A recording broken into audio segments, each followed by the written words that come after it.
guys! Welcome to my channel. I would like to share with you what are the things that you need to let go before entering 2025.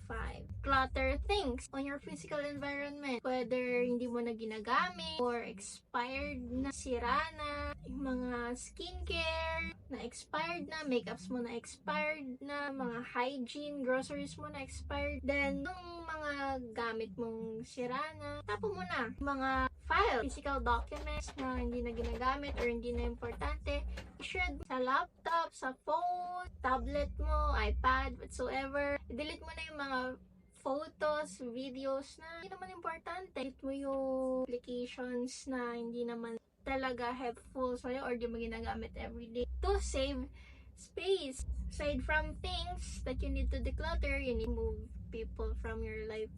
Don't add value naman sa'yo, like friends and acquaintances or someone na hindi naman nag-add value to your life. They are bad for you and for your mental health as well as your peace. You need to keep your sanity as well as your emotional baggages, your hatred sa mga bagay-bagay sa tao, your fear, anger, insecurities. Just let go of those baggages na nangyari na in the past. Because we need to accept things as the way they are. We need to adapt and be flexible. When it comes to insecurity, kailangan nating i-work insecurity natin. For example, ang insecurity ko is medyo yellow yung teeth ko. Gumagawa ako ng paraan to whiten my teeth. Something like that.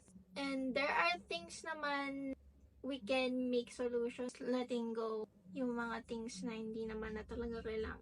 When we keep on absorbing things, we keep on putting things in our back, it gets heavier and heavier and heavier. Eventually, we get tired, exhausted, or we experience fatigue. So, learning to let go of things, yung mga bad na nangyari sa past, mistakes, like bad decisions, behavior, thinking, mindset, etc.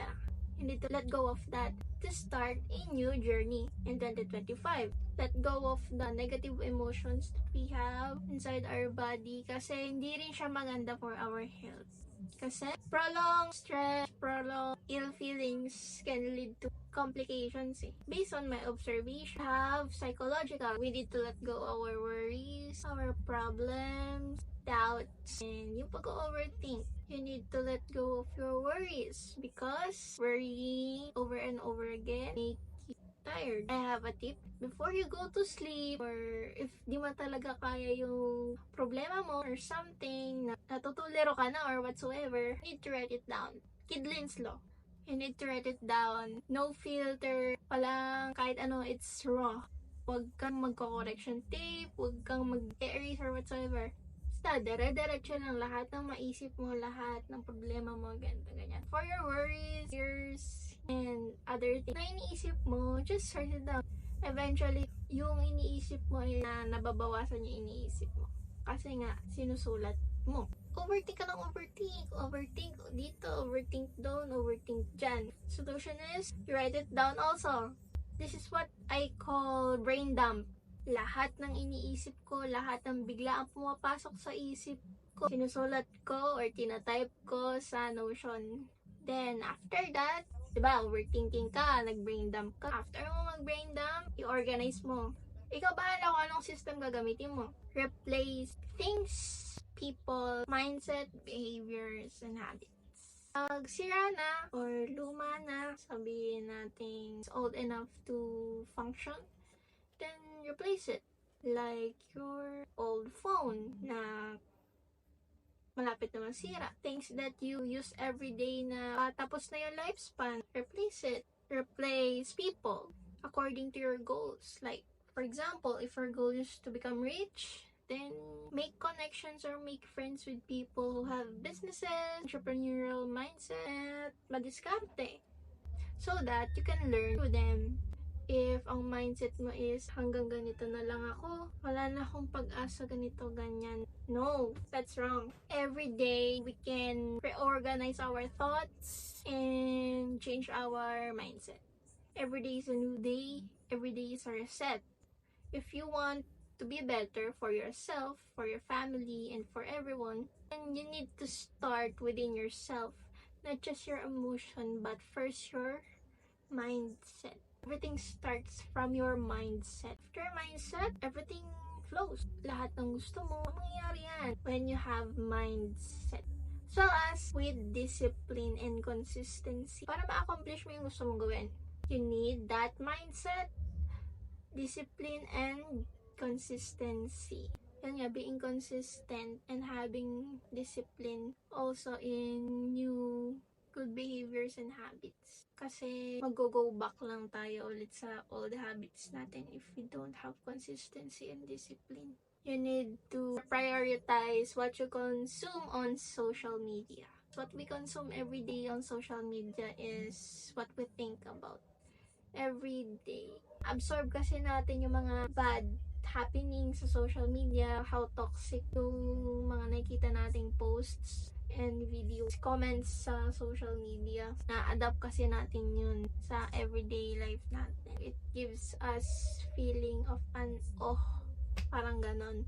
If your goal in 2025 is self-improvement, then list down the things na gusto mong i-improve sa sarili mo. And work on that little by little. Eventually, you'll get there. Lahat naman ng mistakes, lahat naman ng bad things about us, na-work on naman natin yan throughout the years. Eventually, people grow. Ganon. Doesn't mean that we made mistakes before. I-define na natin na ganun tayo until now. Change is constant.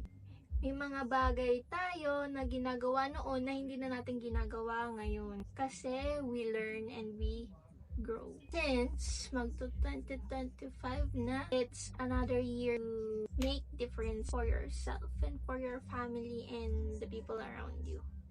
But it always starts within you. Your mindset, behavior, your goals, etc. Yung 2025 is an opportunity for a reset, to start new and be a better version of ourselves in all aspects of our life. We just need to assess, make solutions, and execution, because our decisions have an impact sa buhay natin. I hope sa mga sinabi ko, may mga natutunan ka or na-enlighten ka ng something, ka ng idea to do things that you want. It's case-to-case basis naman kung anong gusto mo sa 2025. But I'm just here giving you ideas kung paano mo sisimulan yung 2025. First, what is your goal? Plan it out kung paano mo gagawin. Make solutions. What are the things that you need to do? And I hope you like this video. Please like and subscribe to my channel and comment your thoughts and what is your goal in 2025. See you on my next video.